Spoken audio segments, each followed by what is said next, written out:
Conference Committee. I'd like to welcome you to the first session. So our guest speaker today, I'd like to introduce Camille McKinney. She's an executive leadership coach, consultant, and speaker who is passionate about elevating the impact women leaders have on people and organizations. After decades working in the corporate sector, she launched her coaching practice to close the gap between learning how to lead and being a great leader people want to follow. She believes that leadership is an inside job. Great leadership starts within each of us. She brings her experience in leadership, emotional intelligence, performance consulting, and training to support leaders in revealing their personal leadership advantage, both in business and in life. So if you'd help me in welcoming Camille McKinney.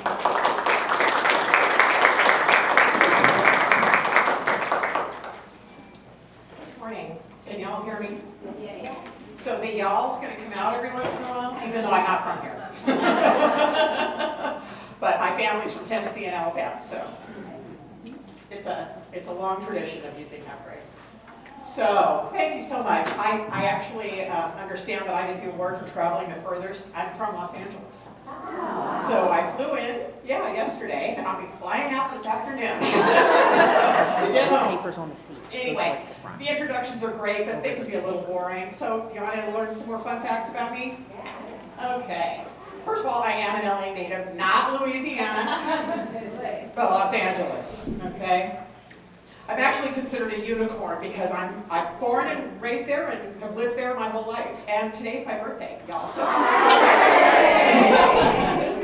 Thank you. I am a Pisces with Virgo rising. And so I'll just, something I thought was really kind of cool. In the early 70s, there was a song called Danny's Song, Loggins and Messina. Anybody older kind of remember this? Okay. And in the song, he's singing the song to his son, who was a Pisces and Virgo rising, strong and kind. So I like to think that's what I am. Okay. And back in the mid-90s, before the internet, I was the voice of a credit union. You called in, right, instead of going on to find out what your balance is now online, you would call in and I would tell you what your balance was. 10 years, my voice was on that line. So it would be kind of weird when the internet be down, I'd be calling in and I'd hear my own voice, which is a little weird. But just a few fun facts about me, okay? So I want to start with a quote. Becoming a leader is synonymous with becoming yourself. It is precisely that simple. It is also that difficult. So I want you to sit with that for a minute. Warren Bennis is a key leader in the study of leadership. And the idea is that, and what he was trying to say here, is that we keep trying to be leaders when it's already there. So that's the point I want to drive home today for you, is that the leader is within you. We just need to find her, or him, okay? We need to find her and bring her. We need to reveal her. So, how many of you have heard of the glass ceiling? Raise your hand.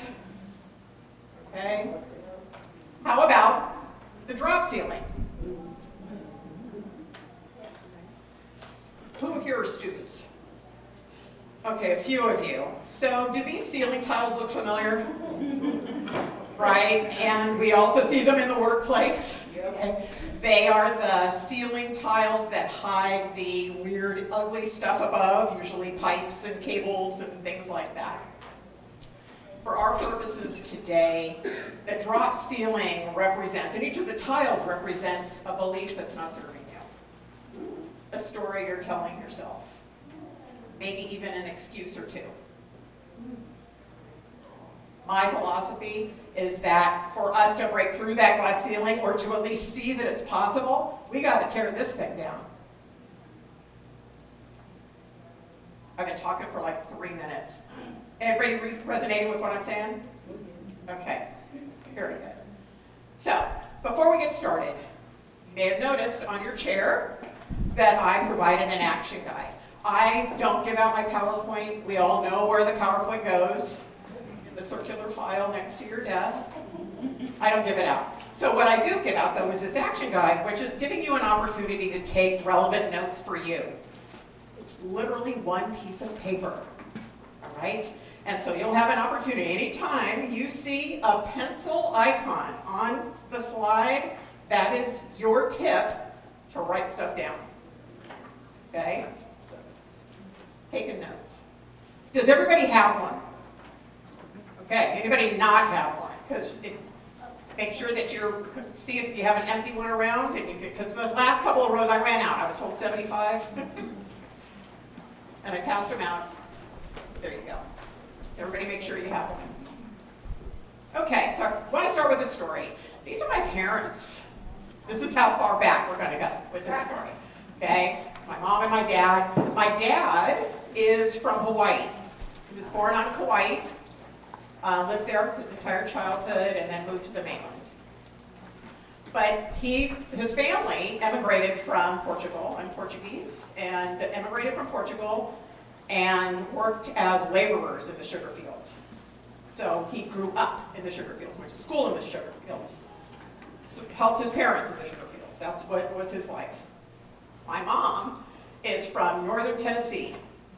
Could that be more different? Right? So she was born during the Depression. Okay? Again, very humble beginnings. And they met in LA, Los Angeles, all right? And worked together, ended up getting together, and that is me. Original photo bomber. Look, stands, okay? This is like circa, 1968, okay? It's been a while.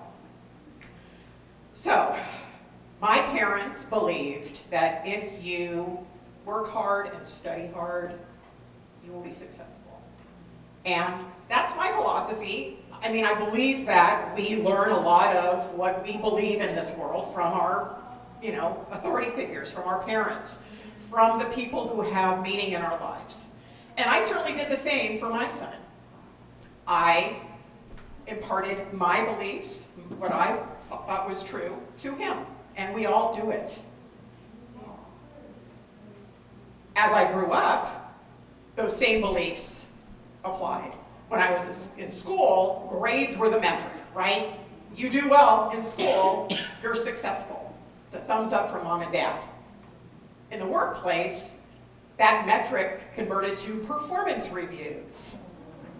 Every year, I'd get my report card telling me how great I was or where I needed work. And that was the metric of how I felt about myself. Am I successful in this work? Everybody resonating with this? Sound familiar? Okay. So, quick story. I got promoted from an individual contributor to a leadership role, my first supervisory role. Was really proud of myself. I loved leadership, which is why I do what I do today. A promotion opportunity came up, and I thought, I'm a shoo-in. Oh my gosh, I'm getting like highest scores on my performance reviews. I know exactly what I'm doing. This is the work I do. I'm going to get this promotion. And I didn't. And I was pissed. I was not happy. I'm just like, I don't understand. Why didn't I get it? I'm the one. This is in my field of work. This is learning and development. This is what I do. Why? Who else could you possibly be looking at for this role? A little arrogant, I have to admit. Okay? So, talked to my boss about it, and his response was unmemorable. I don't even remember what he said, but I remember what I said. My work should speak for itself. And honestly, as soon as those words came out of my mouth, I wanted to take it back because I was like, oh my gosh, who is this person? Because it felt, again, that arrogance was kind of coming out. But I felt like it was true. I just didn't want to speak it, okay? My work should speak for itself. But what I found out was that no, I'm the problem. I'm the problem, and I'm also my solution. What I learned after I got over the anger and started to think, wait a second, what is my part in this? When I could get to that place, I realized I was being successful in the job I had, but I wasn't thinking about the job I wanted. So that's kind of the key here. It's like, if I'm doing really well in what I'm doing, why am I not getting the promotion? And sometimes we need to kind of act as if in the next role. So I am my problem and I am my solution. And for me, this is really good news because I have some control over this. There is so much outside of our control that to be able to focus on what we do have some control over is empowering. Agree? Perfect. Okay. So this talk is for you. You entered the right room other than Jennifer herding you in. This talk is for you if you're exhausted. Working hard isn't producing the results you want. You're frustrated. Maybe you're being passed over for promotions and you're not sure why. Or even if you're a student, maybe there's some key project that you wanted to be named for by a professor and you weren't the one selected. What's going on there? Okay? So what you're going to discover today is that self-knowledge is power. The more we know ourselves, the more confident we start to feel. This is the foundation of the work I do with women leaders, is helping them grow that confidence, silence the inner critic in their head, okay, and realize who they really are. And then that drop ceiling that we all have, every one of us has it, doesn't have to be permanent. We can start tearing it down ourselves. So you ready to jump in? Like we haven't already? Okay, so I'm going to be sharing 3 secrets with you today. And you get to take notes on this. Secret number 1, you have a brand whether you know it or not. So what is a brand? We hear it, it's kind of kitschy, marketing speak, right? But what is a brand? Okay. Definition from the Center of Creative Leadership. Our personal brand is our expression of our priorities, our values, what we stand for, the offerings or promises we consistently deliver, and how we go about delivering them. At work, your leadership brand is how your personal brand plays out as a leader. So, for example, if you say that family is my priority, but you're working 60-hour weeks and you're missing soccer tournaments and dinner with the family, can you see how that value, that priority is not aligning with real life? That incongruence creates resentment, stress, all the things. So, this is key. If you don't have a designed brand, you have one anyway. So, here's how people have described my brand. Ask Camille, she'll have the answer. I believed that it was my job to have all the answers. Anybody else here feel like they're supposed to have all the answers? Okay? Which is, by the way, impossible. Just so you know. I need to talk to the boss. This is typically what I can hear my husband saying when he answers the door to somebody who says, "Do you need pest control or solar panels?" I need to talk, it's his out. I'm the boss. I'm the one who has to approve all of this stuff. You always get it done. This is actually a true statement. I do get it done. My number 1 strength, I'm a strengths-based coach. Every one of my clients, we do a strengths assessment. Action is my number 1. Get things done. I'm all about, hey, we can strategically look at this, but I want to execute. I want to make it happen. So I have to kind of decide, is this how I want to be perceived by people? Do I want people to think I have all the answers? Not really. Okay. The most powerful 3 words I learned were, I don't know. I don't know. I don't know the answer. When my 35-year-old son calls me, "Mom, I need your advice." Here it goes, right? And he talks and talks and talks. I never have to give advice. All he's got to do is keep talking, and every once in a while I insert in, "I don't know. What do you think?" Very empowering. okay? Does my husband need to talk to the boss every time? We actually had to have a conversation with this. It's like, you are a grown man. You get to make some decisions here. You get to say no. So it's not an out I allow anymore. Do I still get stuff done? Absolutely. It's very empowering, very productive. I feel like I'm a checklist kind of gal. Check, check, check, get it done. I love it. So I have an exercise that I'm going to share with you. And you can, I wouldn't say do it now. Don't do it right now. I prefer you pay attention to this talk. But at some point, if you're willing to, it's to find out what your brand is, you need to hear from other people. You may think you know what your brand is, but you need to hear from others. So an exercise would be to text 10 people. And I'm not saying a group text. Do not make this a group text. 10 individual people, and ask them, if somebody asked you to describe me, what 3 words would you use?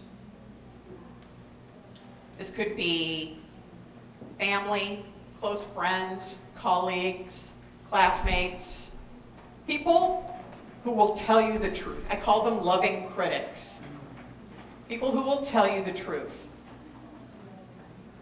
And ask for 3 words. I had one woman come back and said, 3? I got 5. And she just started rattling off a bunch of words.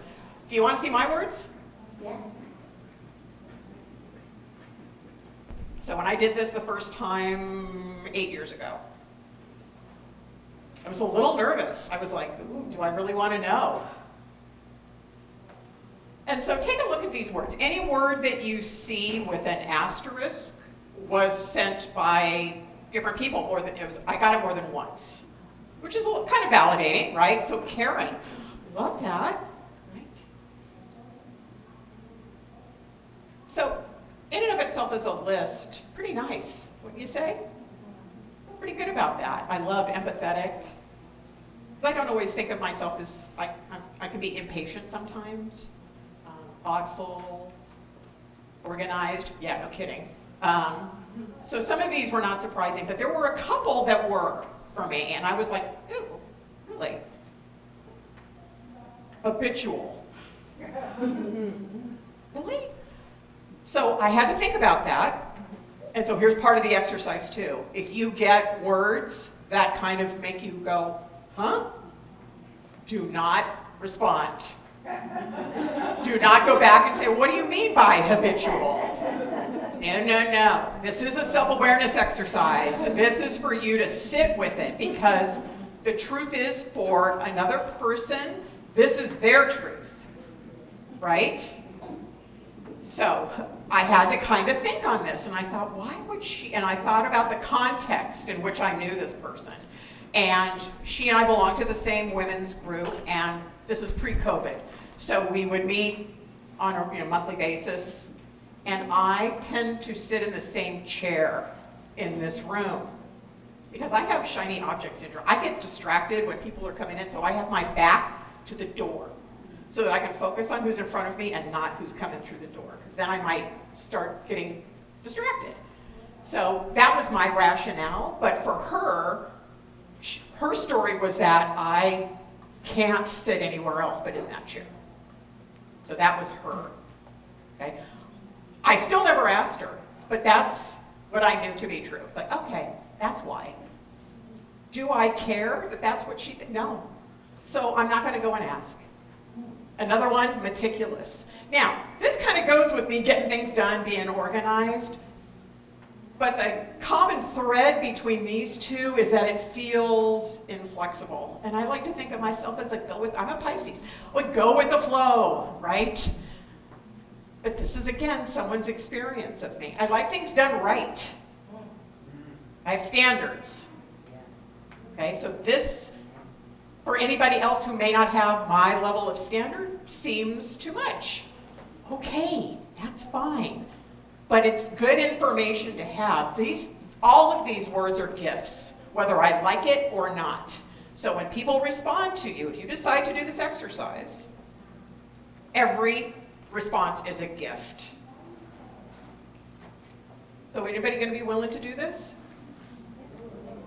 So you're going to learn about yourself. We'll talk a little bit more about self-awareness in a bit. Okay? So I want to tell you about Jane. She's one of my clients. She's actually my longest, we kind of did the math. I thought, wow, we've been working together for a long time. 6 years. She's been my client. She works in finance at a venture capital company, and she recently became VP of Finance when her boss became the CFO. And so when we first started working together, it's a very small organization, maybe 40 people. And so her team was small, maybe 3 or 4. And when that happens and you're the boss, you're chipping in quite a bit because we need help to get reports run, things approved, all of that. But it was wearing her out because now she's at a senior leadership level and she's doing day-to-day work. So you can imagine that's a lot. And it was starting to wear on her. Burnout was starting to set in. And it was like, Camille, I need help moving through this because this is not a long-term sustainable strategy. Absolutely agreed. But when we started to talk about it, there was a lot of value for her in being helpful. That was part of her brand. If I were to ask her team members, describe Jane to me, they would say, oh my gosh, she's so helpful. She will step in. And that's all really, as a leader, that feels good. Your team feels good about you. And it's not a sustainable strategy. So we continue to work on it. We did some strengths assessment. We did a 360. And she started to get feedback from others that while she's helpful, she also can be perceived of as mothering. So she's like the barrier between bad news, things going wrong, and her team. She wants to protect. Okay. Anybody's ever worked for somebody like this, you feel kind of cocooned, which can feel good, and it can also feel restricting. So we continued to work together. She started to realize I need to step back. I also need to trust. I also need to empower my team because there were a lot of her tiles, her drop ceiling tiles were, this is my job, is to help. It's like, yes, in some situations, but this can't be a day-to-day activity. So, good news, she is now the CFO. She stepped into her authentic leadership. She has empowered her team, and she's now able to sit at the executive level. So, super proud of her. And she's actually looking at retirement coming up, so it's great. Thrilled about it. So another quote. This is from Robert Greene. Do not leave your reputation to chance or gossip. It is your life's artwork, and you must craft it, hone it, and display it with the care of an artist. Okay. So, time to write some notes. If I asked a few of your coworkers or classmates to describe your brand, what would they say? So this is kind of making your best guess before you send out those texts. And again, remember, not a group text, individual texts. So go ahead and take 20 seconds to write down a few things.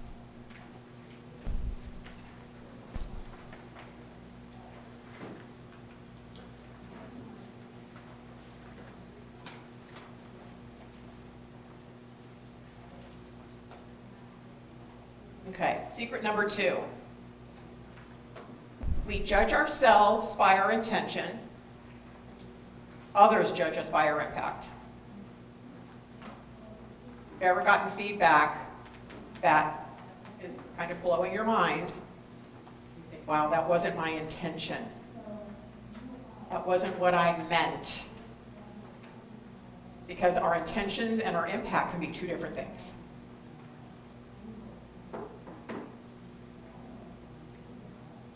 We all have blind spots. And are also our own internal bias about what we know and what we don't know. So let me give you another story. I'm all about stories. I hope you guys are all okay with that. I've had my own coaching practice for 10 years. when I first left my corporate job, I was looking at 360 tools. It's like I wanted to have kind of a library of tools that I was using with my clients. So I thought, I'm going to ask my previous team, I had 5 direct reports, I'm going to ask them, I'm going to pick a 360 and I'm going to ask them to complete it for me. So I did that. And they were all, sure, whatever you need. All 5 of them responded. And I got some good results. They seemed really happy, scored high. But with every 360, there's also like the anecdotal feedback, right? There's the statement that says, what feedback would you like to give Camille? Or what would you like her to know? And so one of them said, Camille is so helpful. There's that helpful again, right? Camille is so helpful. She's willing to step in when we need help. Again, it was a small team. But what we would prefer is if she asked us if we need help first. Oh, that was painful because I thought I was just stepping in and my justification was that my team is already overloaded. I don't want to overburden them, right, with too much work. So I'll take this because it's fast and I know how to do it. I know how to do the work. So I won't even bother them with it. So my intention to be helpful impacted my team by making them feel like I didn't trust them. Horrifying. It's the last thing. If I trusted anybody, it was this team. They were amazing. I was blessed with this team. But here I am trying to be helpful, and what I'm teaching them is that maybe I don't trust that they can do it. So we have to remember that sometimes our intention doesn't always land the way we intend. Really important. So, like I said, we're going to talk a little bit more about self-awareness. So self-awareness, there are 2 parts to self-awareness. There's our own internal awareness of ourselves, but then there's external. There's how others perceive us.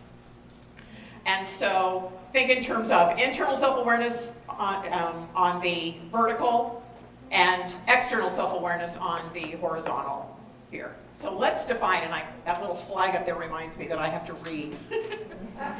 So, just so you know. Okay, so let's talk about those introspectors, right? They have high internal self-awareness, but low external self-awareness. All of their awareness is about their own beliefs about themselves. Okay? Their level of self-belief and internal bias is overused and can harm relationships. Introspectors don't seek out others' input, so they likely don't know the impact they're having on others. Seekers, let's go down. So both low internal and low external. These leaders have low levels of both internal and external self-awareness. Team members may feel insecure around this type of reactive leader. So they don't know themselves enough to trust themselves, and they certainly aren't learning from others. Okay, so they may be just flying by the seat of their pants. Not a great environment to work in. Okay, so these team members may not know what to expect day to day. It's kind of like, what mood is so-and-so in today when they come walking into the office. Pleasers. So again, low internal self-awareness, but high external. So they don't even know who they are, but you will tell me who I am. You'll tell me the right thing to do, okay? Because their self-awareness is how they are seen by others and not their own internal awareness of who they are. These leaders can struggle to hold team members accountable because they're more worried about how others see them. High performers can become easily frustrated and disengage with this type of leader. When you're working hard and doing all the work and other people are slacking and those people are not held accountable, that's frustrating and disengaging. And then finally we have aware. We have high internal and high external. This is where we want to be. These leaders possess a balanced level of both internal and external self-awareness. Teams with self-aware leaders know what to expect and feel engaged and included. That goal is to be there. Oops, forgot my arrows. All right, another client. I want you to meet Kathy. Kathy was, she worked 4 years as a marketing director, very highly skilled in her field, actually has written a couple of books. Didn't work with Kathy very long because Kathy came to me from the direction of her executive director, who said, I need you to work with her. I need you to help her. She knows her stuff, but her team is unhappy. So they worked in a very fast-paced environment. So everything was kind of reacting to urgent issues. Because of the stress that this kind of environment created, Kathy started to behave in these really subtle, unprofessional ways. She would be having team meetings, and somebody would make a statement, and she would visually roll her eyes. Or someone would ask a question that she felt was repetitive or stupid, and she would basically ignore the question. So it got to a point where the team went to HR, and HR went to the executive director, and then it came to me. Help her. She knows what she's doing. We feel that she's worth helping to turn this around. So please help her. So she and I met, and it was hard. It was hard for her. She was completely accountable. She said, yeah, this is all true, and I feel horrible. And guess what? That was actually the good news. Because if she can be there, then she's going to be open to feedback and learning and growing. She has now been, since we worked together, promoted. That team works really well together. What she realized was that because this environment was so different from what she was used to, she was trying to be somebody she wasn't. Her intention was to be a good leader. Her impact fell flat. So things have completely turned around for her. Super happy for her. Every once in a while I get an email from her just saying hi, and guess what happened? And it's we have a really great relationship. So really proud of Kathy and the way she was able to turn that around. Okay, here's a quote. Caroline Weingart, if you're not familiar with her, she's the president or CEO of Essence Ventures. Just be you. Can't be who you are, where you are, then change where you are.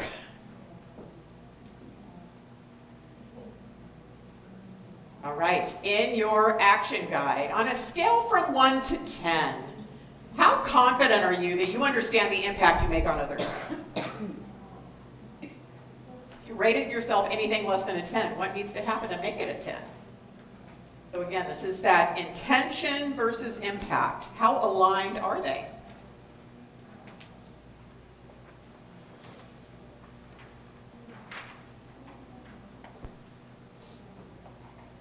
Just a couple of seconds to make some notes.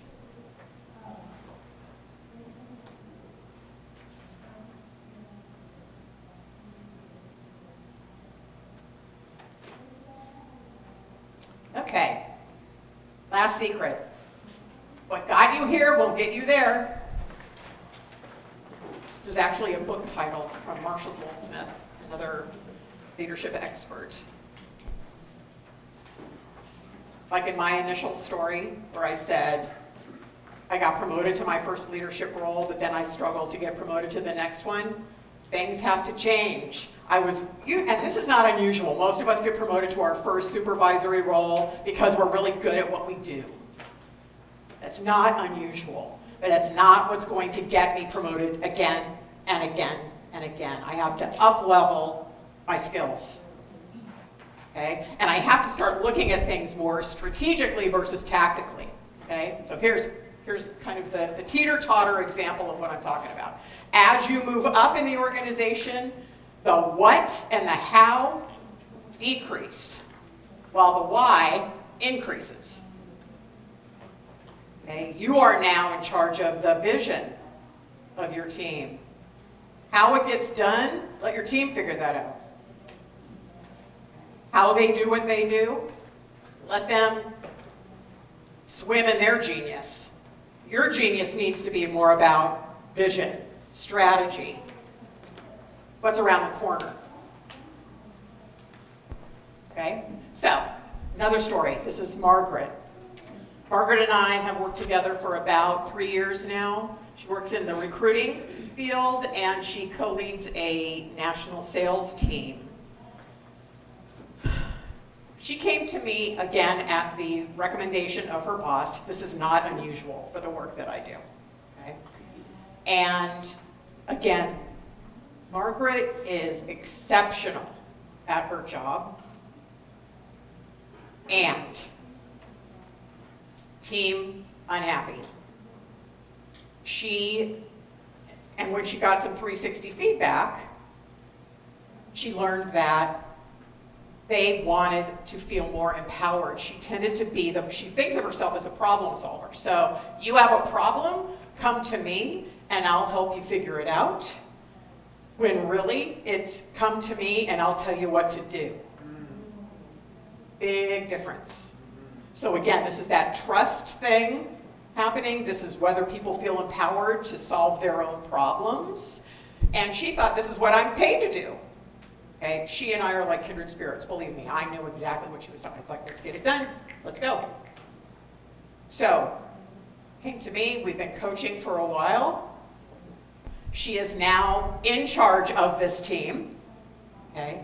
She is realizing, I don't need to be the subject matter expert anymore. I need to be a thought partner. I need to be a strategic leader within the organization. I need to have the visibility in the organization for them to know, I know my stuff, my team knows our stuff, but my job is to help us grow the sales organization. So, super proud of Margaret and what she's done. Again, in your action guide, what do you need to let go of to be where you want to be? What needs to be reframed or reimagined? Margaret's reframe was, I don't need to be the subject matter expert, but I do need to be a thought leader, a thought partner with my peers within the organization. So she just needed to reimagine it. It's not like if you really value your subject matter expertise, nobody's saying throw it away. It's saying use it differently.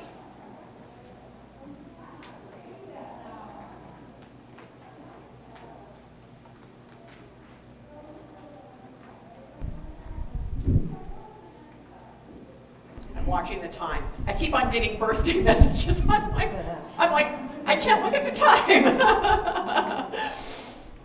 Okay, so we're moving through here. So the 3 secrets revisited, just a reminder. You have a brand whether you know it or not.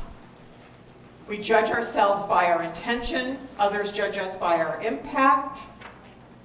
And then what got you here won't get you there. So I want you to think, if some of this resonated with you, great. I want you to think and take a moment in your action guide, what obstacles are getting in your way? Did any of the stories I told resonate? It's like, yeah, that's me. Or is there something else? Take a moment to write that down.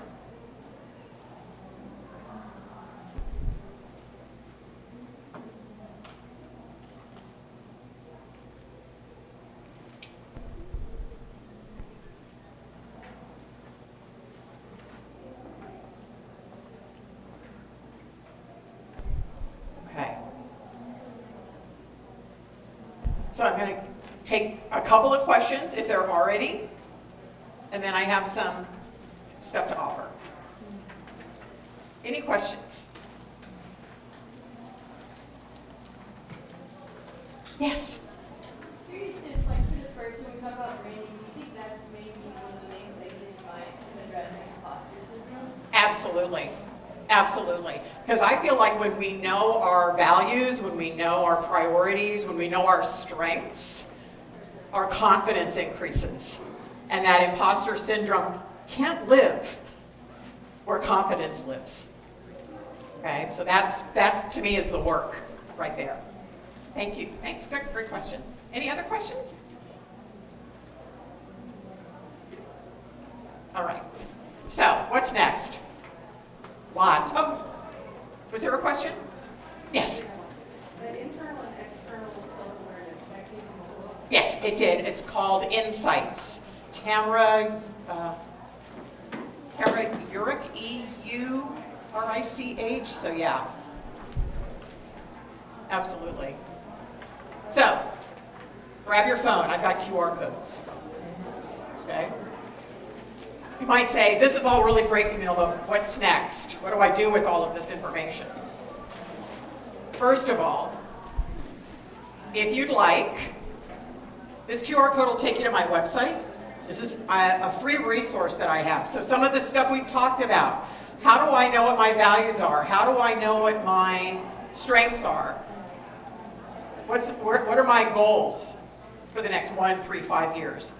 I give you a worksheet. This is like an 8-page resource. It's a PDF. If you want to get it, scroll down on that page, enter your name and email. It does put you on my list. I'm very transparent about this. I send out an email maybe like once a month because I have a monthly newsletter that I publish on LinkedIn. If you don't want to get the emails, then unsubscribe. I won't take it personally. But at least get the resource, okay? All right. Next. If you want to follow me on LinkedIn, please do so. Again, another QR code. I post a lot of great leadership articles. Again, my newsletter is published there. If you follow me, you can go back and look at some of the newsletters. I just published one earlier this week about International Women's History Month.